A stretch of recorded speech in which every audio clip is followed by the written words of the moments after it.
Hey guys, what is up? It is James Penrose back again for my next video. Welcome, and yes, it's been a while. How many fucking times have I said that?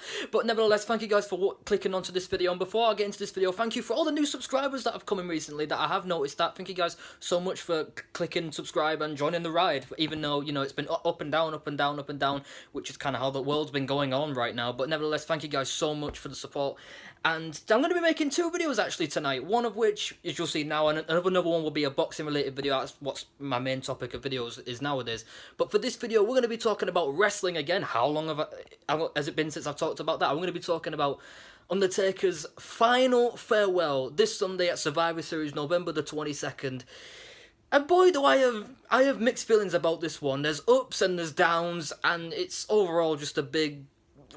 There's a lot going into it right now, but let me talk about the good, or why I think it's good, if it's true, by the way, and that's kind of one of the down reasons. But if this is his last farewell, thank God, basically. All I can say is thank God. I mean, where it should start is where it should end, right? At Survivor Series, his 30th anniversary, and honestly, for me, he'll always have a great place in my heart. I mean, he's pretty much been one of my main idols, if not the main idol of my life, growing up watching him. All the memories, you know, with the Attitude Era, his stuff with Kane, the Brewers of Destruction was fucking awesome. I remember when he debuted in 99. I wasn't even alive at the time. I was born in 97, so that was the year when Kane first debuted and started that feud with the Undertaker. But remember debuting, you know, on the $1 Million team at Survivor Series 1990 with Brother Love as his first manager, and then later on introducing Paul Bearer to him, and through the next 6 years, him and Paul Bearer just going on with greatness, you know, great matches. I remember his first title run was at Survivor Series. His first title win, I should say, was at Survivor Series 1991 against Hulk Hogan. And still to this day, I can't understand why they had him drop the title back to Hogan at this Tuesday in Texas. Don't understand it. It was a complete screw job, if you ask me. Taker should have held it way longer than that. But nevertheless, it's just been a career filled with great memories, and who can leave out the streak, the 21-0 undefeated streak, which culminated with some of the most, you know, phenomenal matches throughout his career, whether it was the 2 matches with Shawn Michaels, whether it was the 3 matches with Triple H. He had one at WrestleMania 17, but 27, and even particular 28, man. The WrestleMania 28 match, the Hell in a Cell match with Shawn Michaels as a guest referee inside Hell in a Cell. For me, up there with one of the best, if not for me, the best WrestleMania match of all time. For me, one of the best Hell in a Cell matches of all time. And it's just... it symbolises what we already know, man. Every single night for the past 30 years, in and out of the ring, Taker has given his fucking soul for this industry. His life, his body, everything for us fans, for me, for you, for his family, friends, you name it. He's given his heart, soul, everything for you.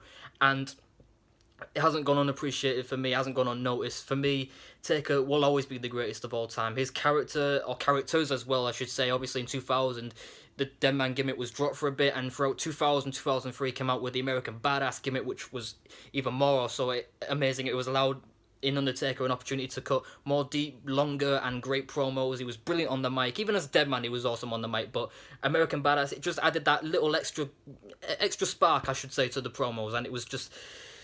You know what, if this is truly his last ride once and for all, 30 years, it's been unbelievable, the best career I've ever seen in my life.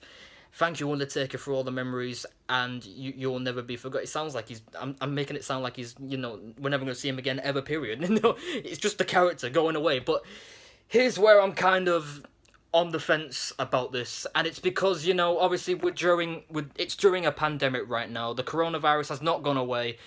If anything, it kind of sounds like it's getting worse and worse. Obviously in the UK things are slowly kind of dying down again, even though we are in a second lockdown.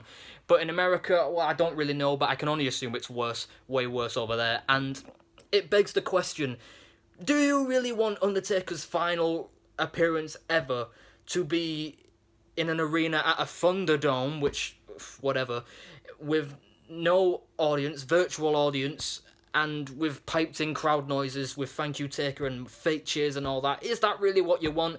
For me personally, no. Obviously, again, it's good that we're seeing him finally close the door in his career, because obviously recently his past matches have not been great. He's looked slow, sluggish, his age has caught up with him, and it's about time we finally lay his career to rest, you know, once and for all, and, you know, he can go home to his family and his kids healthy, and, you know, live the rest of his life how he wants. But then again, is this how you want Undertaker to go? I remember I said the same thing, similar, at WrestleMania 33 when Roman Reigns beat Taker, when he was a babyface still, and I screamed, is that how you want Taker to go out, by having Roman Reigns retire him? Obviously, now they finally, after all these years, finally turned Roman Reigns heel, but for me, I'm sorry, it's 5 years too late for Roman Reigns. I still can't stand him, but obviously I ain't the fan of WWE I used to be, but nevertheless, I don't know, it doesn't sit well with me, you know, with him having no fans and pipes in crowd noise. It doesn't feel real, doesn't feel organic.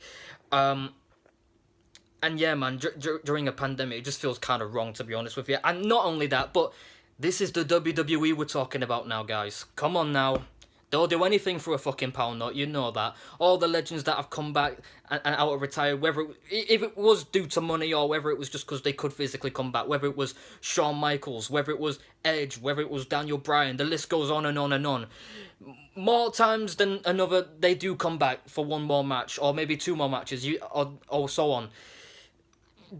I wouldn't put it past WWE if somehow, somewhere, this was one huge, humongous setup just for Undertaker to have another match, whether it's like a Royal Rumble or a WrestleMania, against who, I don't know. It really shouldn't happen at this point, guys. Just leave him alone. Literally, WWE, just leave him alone. Have his farewell speech at Survivor Series, if it truly is his last appearance for good, and then just leave it be.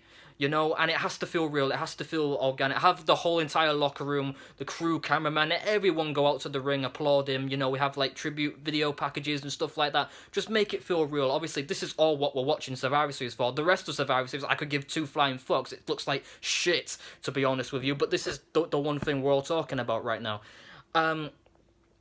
So yeah, that's pretty much my thoughts on that. There's ups and downs about it, but overall, we need WWE, leave him alone.